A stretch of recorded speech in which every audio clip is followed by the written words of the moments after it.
கர்த்தருடைய நாமத்திற்கு மகிமை உண்டாவதாக.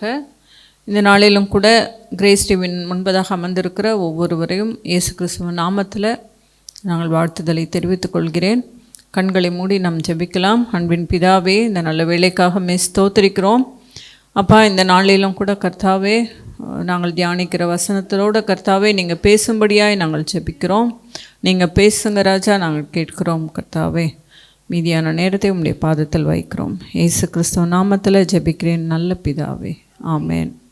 கிறிஸ்துவுக்குள் அன்பானவர்களே, இன்றைய வேத வசனம் சங்கீதம் 34:1 கர்த்தரை நான் எக்காலத்திலும் ஸ்தோத்தரிப்பேன், அவர் துதி எப்போதும் என் வாயில் இருக்கும். கர்த்தரை நான் எக்காலத்திலும் ஸ்தோத்தரிப்பேன், அவர் துதி எப்போதும் என் வாயில் இருக்கும். இது தாவீது அவர்கள் பாடின சங்கீத பாடல். கர்த்தரை நான் எக்காலத்திலும் ஸ்தோத்தரிப்பேன். இது நமக்கு சாத்தியமான்னு கேட்டிங்கன்னா எல்லாருக்கும் இது சாத்தியப்படுறதில்லை. ஏன்னு சொன்னிங்கன்னா, நம்ம பிரச்சனைகளின் மத்தியில் இருக்கும் பொழுது எப்படி நம்ம ஸ்தோத்திரம் சொல்லுகிறது? நல்லா சந்தோஷமாக இருக்கும்போது நல்லா சந்தோஷமாக ஜெபம் பண்ணுவோம், சந்தோஷமாக நன்றி ஏசப்பா நன்றின்னு சொல்லுவோம், ஸ்தோத்திரங்கள் சொல்லுவோம். ஆனால் நமக்கு கஷ்டங்கள் வரும் பொழுது, நம்ம துன்பத்தில் இருக்கும் பொழுது, பாடுகளின் மத்தியில் இருக்கும் பொழுது இந்த ஸ்தோத்திரத்தை நம்மளால் சொல்ல முடியுமா என்பது தான் கேள்விக்குறி. சரிங்களா? ஒரு சின்ன கதையை சொல்லிவிட்டு நான் அதன் பிறகு இதற்குள் நாம் கடந்து செல்லலாம். ஒரு கணவன் மனைவி 2 பேரும் கவர்மெண்ட் ஸ்டாஃப், அரசு அதில் வேலை செய்தவர்கள், நல்ல சம்பளம். அவங்களுக்கு 2 பையனுங்க, நிறைய சொத்து, வீடு வாசல் எல்லாம் இருக்குது, கார் இருக்குது, எல்லாமே இருக்குது, ரொம்ப சந்தோஷமாக இருக்காங்க. ஒரு கட்டத்தில் பிள்ளைகளுக்கு 2 பசங்களுக்கும் திருமணம் பண்ணுறாங்க. 2 பேரும் போய் ஃபாரினில் போய் செட்டில் ஆகிட்டாங்க. கொஞ்ச நாள் ஆகுது. திடீர்னு ஒரு நாள் அவங்க அப்பா சுகவீனமாக ஆறாரு. அவரை உடனே கொண்டு போய் ஹாஸ்பிட்டலில் சேர்க்குறாங்க. அப்போ இது தன்னோட பிள்ளைகளுக்கு தெரிவிக்கிறாங்க. உடனே பசங்களும் உடனே லீவ் போட்டு இங்கே வந்துட்டாங்க. தகப்பனை பார்ப்பதற்காக வராங்க. வரும்பொழுது அவர்கள் சொன்ன காரியம், அப்பா நீங்கள் இருக்கும் பொழுதே சொத்தெல்லாம் எங்களுக்கு மாற்றி கொடுத்துருங்க, இல்லைன்னா விற்று கொடுத்துருங்க அப்படின்னு சொல்லி அவர்கள் கேட்குறாங்க. அப்பா கொஞ்சம் யோசிக்கிறாரு. ஆனால் இவங்க என்ன பண்ணுறாங்கன்னா, அவர் ஹாஸ்பிட்டலில் இருக்கும் பொழுதே அந்த சொத்துக்களை எல்லாம் இவங்க விற்றுட்றாங்க எல்லாத்தையும். ஏன்னா ஒருவேளை அவங்க திரும்பி இங்கே வர்றதுக்கு அவங்களுக்கு விருப்பம் இல்லை. அப்பா அம்மாவுக்கு அப்புறம் நம்மளை யார் திரும்ப எங்கே வரப்போகிறோம் அப்படிங்கிற ஒரு நிலைமைக்கு வந்துட்டாங்க. பாருங்கள், எல்லாத்தையும் விற்றுட்டாங்க பசங்க. வீடு, அந்த இருந்த இடம், காரு எல்லாத்தையும் விற்றுட்டாங்க. இதை கேள்விப்பட்டு இதையெல்லாம் பார்த்து கொண்டிருந்த அந்த தாயார், இந்த கணவர் ஹாஸ்பிட்டலில் இருக்கார். அவர் இருக்கும் பொழுதே அந்த அம்மா அதே ஹாஸ்பிட்டலில் ஹார்ட் அட்டாக் இறந்து போயிட்டாங்க. எப்படியோ அந்த டாக்டர் அவரை மட்டும் கொஞ்சம் நல்லா காப்பாற்றி கொடுத்து கடைசியில் அவர் ஹாஸ்பிட்டல்லேருந்து டிஸ்சார்ஜ் ஆகி வெளில வரார். ஆனால் அவருக்கு போகிறதுக்கு எங்கே போகிறதுனே அவருக்கு தெரியல. ஏன்னா பசங்க எல்லாத்தையும் விற்றுட்டானுங்க, எல்லாத்தையும் விற்றுட்டாங்க, காரை விற்றுட்டாங்க, எல்லாத்தையும் விற்றுட்டாங்க, வேறு வழியே இல்லை. அப்போ இவர் என்ன பண்ணிட்டாரு, எங்கே போகிறதுன்னு தெரியாமல் ஒரு ரயில்வே ஸ்டேஷனில் அந்த பிளாட்ஃபார்மில் அங்கே பெஞ்ச் இருக்கும் இல்லையா, அந்த பெஞ்சில் உட்காந்துருக்கார்.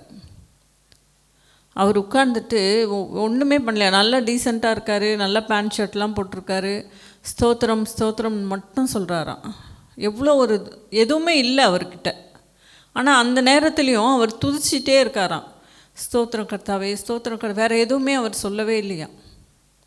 அப்போ இவர் அப்படியே அந்த பெஞ்சில் உட்காந்து அவர் சொல்லிகிட்டு இருக்கும்பொழுது அவர் பக்கத்தில் இன்னொருத்தர் உட்காந்துருக்கார், ட்ரெயினுக்காக வெயிட் பண்ணுறதுக்காக அந்த பெஞ்சில் அவரும் அமர்ந்திருக்கிறார். அப்போ இவரை பார்த்துருக்கார் பக்கத்தில். இவர் என்ன ஸ்தோத்திரம் ஸ்தோத்திரம், இவரும் ஒரு கிறிஸ்தவர், அதனால் இவர் பார்க்குறாரு, இவர் இப்படி சொல்லிகிட்டு இருக்காருன்னு சொல்லிட்டு சரி ஏதோ ஜெபம் பண்ணுறாரு போல் அப்படின்னு சொல்லி ஒரு கொஞ்ச நேரத்தில் ஒரு ட்ரெயின் வருது. இந்த மனிதர் பக்கத்தில் அமர்ந்தவர் ட்ரெயினுக்கு போயிட்டார். கொஞ்ச நேரம் அவர் வேலையெல்லாம் முடிச்சுட்டு திரும்ப அதே இடத்துல அவர் உட்கார்ந்து கொண்டு இருந்தாராம். அதே போல் அதே கண்ணை மூடிக்கிட்டு அவர் வாய்கள் மட்டும் அசைஞ்சிக்கிட்டே இருந்துதான். அப்புறம் இவர் பார்த்துட்டு வீட்டுக்கு போயிட்டார். திரும்ப அடுத்த நாள் காலையில் அவர் அந்த ஸ்டேஷனுக்கு வராரு. வரும்பொழுது அதே இடத்துல திரும்ப அவர் உட்கார்ந்துருக்கிறாராம். அப்போது இவர் போய் பக்கத்தில் அமர்ந்து அவர்கிட்ட பேசுகிறாரு. பேசிட்டு, என்ன பிரதர், நீங்கள் நேற்றுலேருந்து இதே இடத்துல உட்கார்ந்துருக்குறீங்க, நீங்கள் ஸ்தோத்திரம் சொல்லிக்கிட்டே இருக்கிறீங்களே அப்படின்னு சொல்லி, எதா பிரச்சனையா என்ன, ஏன் நீங்கள் வீட்டுக்கு போகலையா அப்படின்னு கேட்கும்பொழுது, அப்போது அவர் சொன்னாராம், எனக்கு இப்படியெல்லாம் பிரச்சனை, எனக்கு உடல்நிலை சரியில்லாமல் ஹாஸ்பிட்டலில் இருந்தேன். அந்த நேரம் என் பசங்க எல்லாத்தையும் விற்றுட்டானுங்க. என்னை கண் முன்னாடியே என் மனைவி இறந்து போனாங்க. அதனால தான் நான் இங்கே எங்கே போகிறதுன்னு தெரியல, அதனால் இந்த இடத்துல அமர்ந்திருக்கிறேன் அப்படின்னு சொன்னாராம். அப்போது இவர் கேட்டாராம், இவ்வளோ கஷ்டம் இருக்குங்கிறீங்க, ஆனால் நீங்கள் எப்படி ஸ்தோத்திரம் சொல்கிறீங்க? ஏசப்பா எனக்கு ஸ்தோத்திரம் ஸ்தோத்திரம் சொல்லிகிட்டே இருக்கிறீங்களே, எப்படி உங்களால் சொல்ல முடிஞ்சது? வீடு வாசல் போயிடுச்சு, மனைவி போயிட்டாங்க, பிள்ளைங்களும் நல்லா படிக்க வச்சிங்க, நல்லா போய் ஃபாரினில் செட்டில் ஆகிட்டாங்க எல்லாரும், ஆனால் உங்களால் இப்படி சொல்ல முடியுது அப்படின்னு கேட்கும்பொழுது அவர் சொன்னாராம், நான் ரொம்ப சீரியஸாக இருந்தேன், ஆனாலும் கடவுள் எனக்கு இந்த உயிரை கொடுத்தாரு, அதற்காக நான் ஆண்டவருக்கு ஸ்தோத்திரம் சொல்கிறேன்.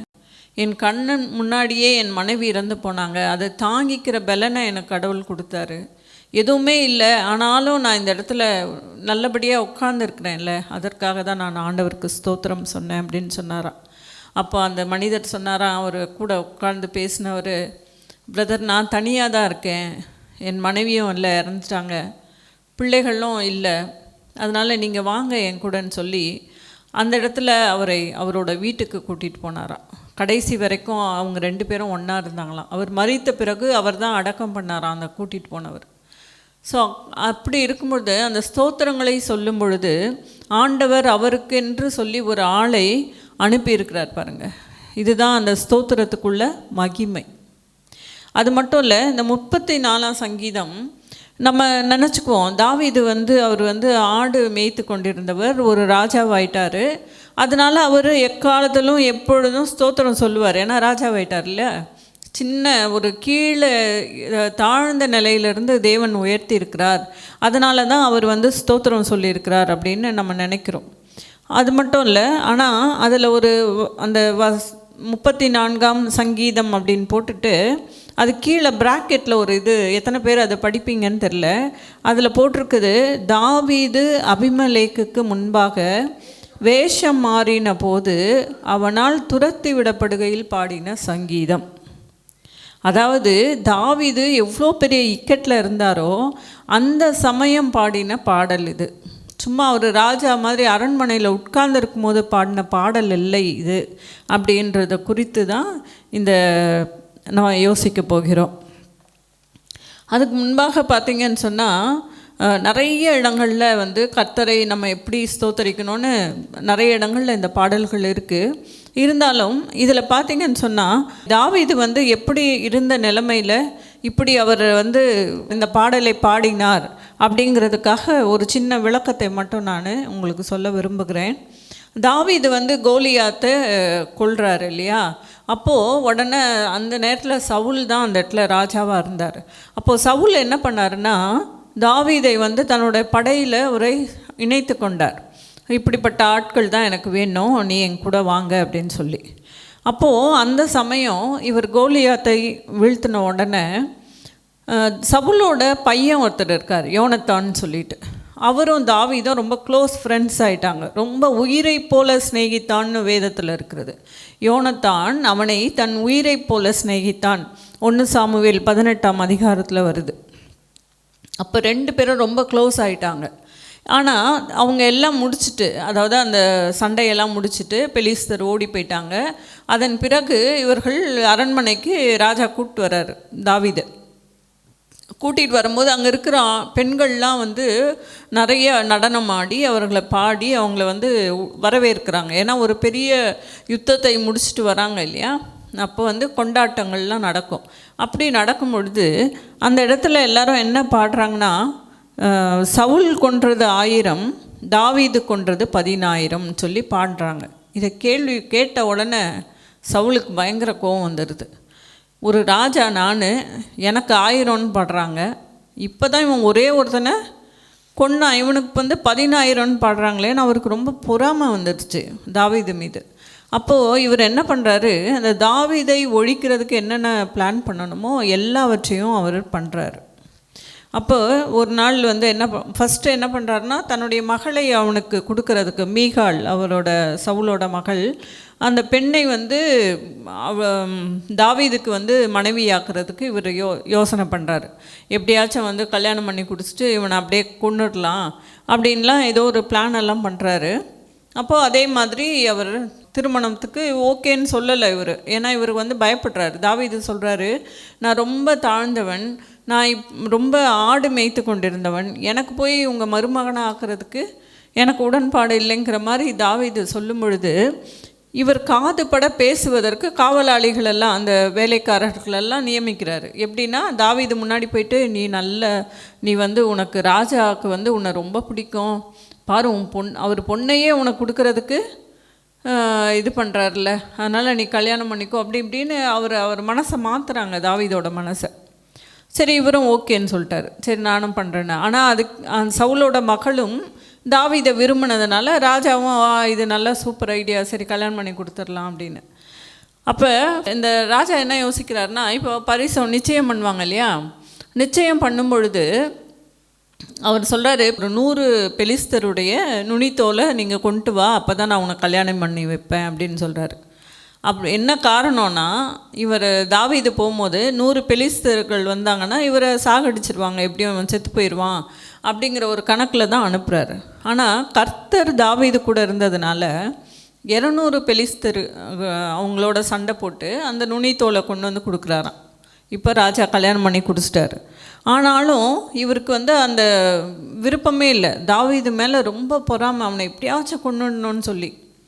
அதுக்கப்புறம் என்ன பண்ணுறாங்க, யோனத்தானே சொல்கிறான், அவனோட நண்பன் இருக்கான் இல்லையா, சவுலோட பையன் சொல்கிறான், எப்படி இருந்தாலும் எங்கள் அப்பா உன்னை கொண்டுடுவார், நீ தப்பிச்சு ஓடி போயிரு அப்படின்னு சொல்லி. ஒரு தடவை வீட்டில் இருக்கும் பொழுது, அதாவது அவன் மீகாலோட வீட்டில் இருக்கும் பொழுது, அப்போவும் இதே போல் தான் கொலை பண்ணுறதுக்கு ஆள் அனுப்புகிறாரு சவுல். அப்போ என்ன பண்ணுறாங்க, அந்த மீகால் வந்து ஒரு பொம்மை மாதிரி ஒரு சிலையை கொண்டு வந்து படுக்க வச்சுட்டு போர்வையெல்லாம் போற்றி, அவருக்கு உடம்பு சரியில்லை, அவர் படுத்திருக்காரு. இந்த பக்கம் அவரை வந்து தப்பிக்க வச்சுட்டாங்க, ஜன்னல் வழியாக தாவீதை கீழே இறக்கி விட்டாங்க, ஓடிடு எங்கேயாச்சும் தப்பிச்சு ஓடிடுன்னு. அந்த பெட்டில் வந்து அவள் படுக்க வச்சுருக்கா. அப்போது இது போன்ற நிறைய விஷயங்கள்லாம் நடக்குது. யோனத்தானும் சொல்கிறாரு, நீங்கள் வந்து இங்கேருந்து எப்படியாச்சும் தப்பிச்சு ஓடிடு, ஏன்னா எங்கள் அப்பா வந்து உன்னை கொன்று போட்டுருவாங்க அப்படின்னு சொல்லி. அப்போ இவர் தப்பிச்சு ஓடுறாரு. ஓடும்போது பார்த்திங்கன்னா, இது இன்னும் நிறைய டீட்டெயிலாக சொன்னோன்னா ரொம்ப லேட் ஆகும், அதனால் நான் அதை வந்து ஷார்ட்டாக முடிச்சிடுறேன். தப்பிச்சு ஓடுறாரு. ஓடும்போது எதுவுமே இல்லை, நிராயுதபாணியாக ஓடுறாரு. கையில் ஒரு வந்து சாப்பிட்றதுக்கு எதுவும் இல்லை, ஒரு பட்டயமோ எதுவுமே இல்லை அவர்கிட்ட. அப்படியே தப்பிச்சு ஓடுறாரு. அப்போ ஓடும் பொழுது இந்த ராஜா வந்து சவுல் வந்து இவரை தேடிக்கிட்டே இருக்கார், தாவீது எங்கே போயிருக்காருன்னு தேடிக்கிட்டே இருக்கார். அப்போது ஒரு ஆசாரியர் வீட்டில் போயிட்டு தாவீது போகிறாரு. அந்த இடத்துல போயிட்டு, எனக்கு ஏதாச்சும் கொடுங்க, சாப்பிட எதாவது கிடைக்குமா, நான் எதுவுமே இல்லாமல் வந்திருக்கேன் அப்படின்னு சொல்லும் பொழுது, அந்த இடத்துல அவர் சொல்கிறாரு, எதுவுமே இல்லை, அந்த சமூக தப்புன்னு சொல்லுவாங்க, அந்த பரிசுத்தமான அப்போ அது மட்டும்தான் இருக்குது, நீங்கள் வந்து அதை மட்டும்தான் நான் கொடுக்க முடியும், சரி அதையாச்சும் கொடு, நான் அதையும் வாங்கி சாப்பிட்டுட்டு ஏதாச்சும் பட்டயம் எதாக இருக்குமா, ஏன்னா அதாவது ராஜா வந்து இவரை தேடுறாருன்னு சொன்னால் அவன் வந்து உஷாராயிடுவான்னு சொல்லிட்டு இவன் என்ன சொல்கிறாரு, சவுல் தான் வந்து, ராஜா தான் வந்து என்னை அனுப்பியிருக்காரு, ஒரு வேலையாக அனுப்பியிருக்காரு, நான் வந்த அவசரத்தில் எதுவும் எடுக்காமல் வந்துட்டேன், எனக்கு கொஞ்சம் ஹெல்ப் பண்ண அப்படின்னு சொல்லும்பொழுது, அந்த கோலியாத்து சாகடிக்கிறார்ல, அந்த கோலியாத்துக்கிட்ட இருந்த இதை தான் நான் வச்சுருக்கேன், அதை வேணால் எடுத்துகிட்டு போங்க. சரின்னா அதை இவர் எடுத்துக்கிட்டு அந்த இடத்துல அவர் ஓடுறார். ஓடி எங்கே போகிறாருன்னு சொன்னால், அவர் ஓடும் பொழுது அந்த கோலியாத்தோட ஊருக்கே போகிறார், காத்துன்ற ஊருக்கு போகிறார். அங்கே அந்த ராஜா எப்படி என்ன பண்ணுவார், தாவீதை வந்து கொல்றதுக்கு அவர் இது பண்ணுவார் இல்லையா, அதனால் இவர் வந்து என்ன பண்ணுறதுனே இவருக்கு தெரியல. பாருங்கள், இங்கே தப்பிக்க விட்ட அந்த ஆசாரியர் இருக்கிறாங்கல்ல, அவங்க ஃபேமிலியை அவர் அழிச்சிட்டார் சவுல், நீ தானே தப்பிக்க வச்சேன்னு சொல்லி அந்த அவங்க எல்லாரையுமே அவர் வந்து என்ன பண்ணிட்டாரு, கொன்னுட்டார். அந்த அளவுக்கு வந்து அவர் மீது, தாவீது மீது சவுல் கோபமாக இருக்கார். எங்கே பார்த்தாலும் தாவீதை தேடிக்கிட்டே இருக்காங்க. இந்த சமயம்தான் இவர் என்ன பண்ணுறாரு, காத் என்ற ஊருக்கு வராரு. காத் என்ற ஊருக்கு வந்துட்டு அங்கே இருக்கிற அந்த ராஜா அவர் வந்து என்ன பண்ணுறாருனா, இவனை எங்கேயோ பார்த்த மாதிரி இருக்கே, இவன் வந்து அந்த கோலியாத்தை கொண்டு வந்தானே அப்படின்னு அவர் கண்டுபிடிச்சிட்டாரு. கண்டுபிடிச்ச உடனே இவருக்கு பயம் தாவீதுக்கு, எப்படியாச்சும் நம்மளை வந்து கொண்டு போட்டுருவார். அங்கே தப்பிச்சு சவுல்கிட்ட தப்பிச்சு கடைசியில் பெலிஸ்தியர்கிட்ட வந்து நம்ம சாக போகிறோமேன்னு பயந்துட்டு அந்த இடத்துல ஒரு பைத்தியக்காரன் போல் அவர் நடித்தாராம். அப்படியே அந்த எச்சில் ஒழுகிற மாதிரி முகத்தெல்லாம் கோணலாக்கிட்டு அப்படி அவர் நடிச்சிருக்காரு. அதை பார்த்த உடனே அந்த ராஜா சொன்னாராம், ஆல்ரெடி என்கிட்ட நிறைய பைத்தியம் இருக்குது, இதில் இவனை வேற எங்கடா இங்கே கொண்டு வந்தீங்க அப்படின்னு சொல்லி அங்கேருந்து தப்பிச்சு ஒரு கெபிக்குள்ளே போய் ஒளிஞ்சிக்கிட்டாராம். அந்த ஒளிஞ்சு இருக்கும்போது பாடின பாடல் தான் கர்த்தரை நான் எக்காலத்திலும் துதிப்பேன்னு. கொஞ்சம் யோசித்து பாருங்களேன், ஒவ்வொரு ஊராக தப்பிச்சு ஓடுறாரு. ஒரு பக்கம் ஒரு இடத்துல அவர் தாவீது வந்து சுரமண்டலம் வாசித்துட்ருப்பாராம் சவத்தில் சாஞ்சி. அப்போது ஈட்டி எடுத்து சவுல் குத்துறதுக்கு வராரு.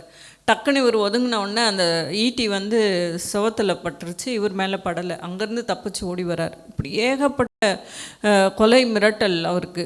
பயத்தோடையே ஒவ்வொரு ஊரையும் கடந்து போய் கொண்டிருக்கிற அந்த தாவீது அந்த நேரத்தில் பாடின பாடல் தான் கர்த்தரை நான் எக்காலத்திலும் ஸ்தோத்திரிப்பேன், அவர் துதி எப்போதும் என் வாயில் இருக்கும்னு. இதே போல் தான் எனக்கு அருமையானவர்களே, நம்ம கஷ்டங்கள் வரும் பொழுது கஷ்டத்தை பற்றியே பேசி புலம்பிகிட்டு இருக்காமல், ஆண்டவர் இது வரைக்கும் நம்ம எப்படியெல்லாம் காப்பாற்றினார், எப்படியெல்லாம் வழி நடத்தினார்னு சொல்லி அதை நினைத்து நம்ம ஸ்தோத்திரத்தோடு நம்ம செலுத்தணும் என்று சொல்லியிருக்கிறது. இன்னொரு வசனம் சொல்லுது, சுவாசமுள்ளையாவையும் கர்த்தரை துதிக்கணும்னு சொல்லியிருக்கு. அப்போ நாம் ஸ்தோத்திரங்கள் சொல்லும் பொழுது நமக்கு இருக்கிற எல்லா பிரச்சனைகளையும் ஆண்டவர் அழகாக மாற்றி தருவார். நிறைய இடங்கள் நம்ம பேசியிருக்கிறோம். எரிகோ மதில் போன்ற கஷ்டங்கள் நமக்குள்ளே வரும்பொழுது கூட 7 நாட்கள் அவரை துதித்து அவரை பாடினாங்க. அந்த மதில்கள் எல்லாம் அப்படியே இடிந்து தரைமட்டமானதாக நம்ம பார்க்குறோம். இது ஆண்டவருடைய செயல் மகத்துவம் உள்ளது. இன்னொரு வசனத்தில் கூட சொல்லியிருக்கிறது, உன்னுடைய மதில்கள் எனக்கு முன்பாக இருக்கும்னு சொல்லியிருக்காரு கர்த்தர். மதில்கள், நம்மளுடைய மதில்கள் என்ன? கஷ்டங்கள், நம்முடைய போராட்டங்கள், வியாதிகள், கடன் பிரச்சனைகள் எல்லாவற்றையும் கூட நமக்கு முன்னாடி நிற்கும் பொழுது நாம் துதிக்கிற துதியில் அது அத்தனையும் நமக்கு அது இல்லாமல் போகும். அதே போல் தான் பவுலும் சீலாவும் ஜெயிலில் இருக்காங்க, அடின்னு அடிச்சிருக்காங்க, ரத்தம் ஒழுகுது. அந்த சமயத்தில் கூட அந்த வலியை பொருட்படுத்தாமல் அவங்க என்ன பண்ணாங்களாம், துதித்து பாடினார்கள் என்று இருக்கிறது. சங்கிலிகள் எல்லாம் அப்படியே இதாகுது, அந்த சிறைச்சாலையின் கேட்டெல்லாம் ஓப்பன் ஆனதாக நம்ம படிக்கிறோம். ஆக துதிகள் முக்கியம். அவர் துதிகளை விரும்புகிற தேவனாக இருக்கிறார். 148ஆம் சங்கீதம் சொல்லுது, மலைகளே துதியுங்கள், எல்லா ஜீவனும் என்னெல்லாம் அவர் படைத்தாரோ அது எல்லாமே அவரை துதிக்கும்படியாக இந்த இடத்துல எழுதப்பட்டிருக்கிறது. அப்போ நாம் எப்படி இருக்கணும்? 6 அறிவு, ஓரறிவு தான் வந்து தாவரங்கள், ஓரறிவு உள்ள உயிரினம், 2 அறிவு வந்து நத்தை அதெல்லாம் இருக்குது, 3 அறிவு, அது மாதிரி ஒவ்வொன்றுக்கும். நமக்கு மட்டும்தான் 6 அறிவு. அப்போ அவங்கெல்லாம் துதிக்கும் பொழுது ஆண்டவரை நம்ம எந்த அளவுக்கு துதிக்கணும் பார்த்திங்களா? நம்ம இன்னும் அதிகமாய் துதிக்கணும். ஏன்னா அவர்கிட்ட இருந்து அநேக நன்மைகளை நாம் பெற்றுக்கொண்டவர்களாக இருக்கிறோம். ஆக எந்த நேரத்திலும் நம்ம அவரை துதிக்கிறவர்களாக நாம் இருக்க வேண்டும். நம்முடைய கவலைகளை பற்றியே பேசிகிட்டு இருக்கிறோம்ல, அது மாதிரி இல்லாதபடிக்கு பார்த்திங்கன்னா 148ஆம் சங்கீதம் சொல்லுது, வானங்களில் உள்ளவைகளே கர்த்தரை துதியுங்கள் அப்படின்னு நிறைய போட்டிருக்காங்க. சூரிய சந்திரரே அவரை துதியுங்கள், வானாதி வானங்களே அவரை துதியுங்கள், ஆகாய மண்டலத்தின் மேலுள்ள தண்ணீர்களே அவரை துதியுங்கள்னு எல்லாரையும் துதிக்க சொல்லும் பொழுது மனுஷராகிய நாம் இத்தனை நாட்கள் நம்மளை வழி நடத்தின தேவனை ஒவ்வொரு நாளும் அவருடைய நாமத்தை சொல்லி அவர் நம்மை எப்படியெல்லாம் வைத்திருக்கிறார் அப்படின்னு சொல்லி நம்ம துதித்து கொண்டே இருந்தோன்னா, இப்போ இருக்கிற நம்மளுக்கு இடையில வந்திருக்கிற அந்த பாடுகள், அந்த வியாதிகள் எல்லாவற்றையும் இயேசு கிறிஸ்து அந்த நம்மை விட்டு அகலும்படியாக அவர் செய்வார். அதற்கு அவர் வல்லமை உள்ள தேவனாக இருக்கிறார். ஒரு வனாந்தரத்தில் ஒரு பறவை இருந்துச்சுங்களா, ஃபுல்லாக வறுமை, ஃபுல்லாக வறட்சி, தண்ணியே கிடையாது, பசுமையே இல்லையா. அப்போது கொஞ்ச நாள் ஆக பார்த்திங்கன்னு சொன்னால் அந்த பறவை அப்படியே அதனோட ஜீவனே போயிடுறோம் போல் ஒரு நிலைமைக்கு வந்துருச்சு. அதனோட அந்த இறகுகள் இருக்கு இல்லையா, அந்த முடியெல்லாம் கொட்ட ஆரம்பிச்சிருச்சான்.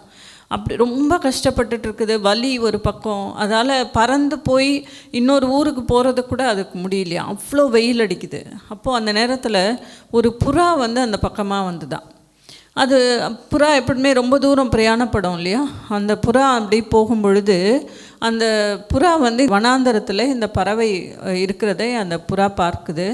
பார்த்துட்டு புறா பார்த்துட்டு அந்த பறவை இடத்துல வந்து அந்த புறா வந்து கேட்குது, ஏன் வந்து உங்களுக்கு நீ ஏன் இப்படி இருக்க, என்ன ஆச்சு அப்படின்னு கேட்கும் பொழுது அந்த பறவை சொல்லிச்சான், இங்கே எனக்கு சாப்பாடு கிடைக்கல, தண்ணி இல்லை, அந்த வெயில் அதிகமானதுனால அந்த இறகுகள் எல்லாமே உதிர்ந்து போயிடுச்சு, எனக்கு வேறு வழியே இல்லை, என்ன பண்ணுறதுன்னு எனக்கு தெரியலன்னு சொல்லி அந்த பறவை ரொம்ப அழுதுச்சான்.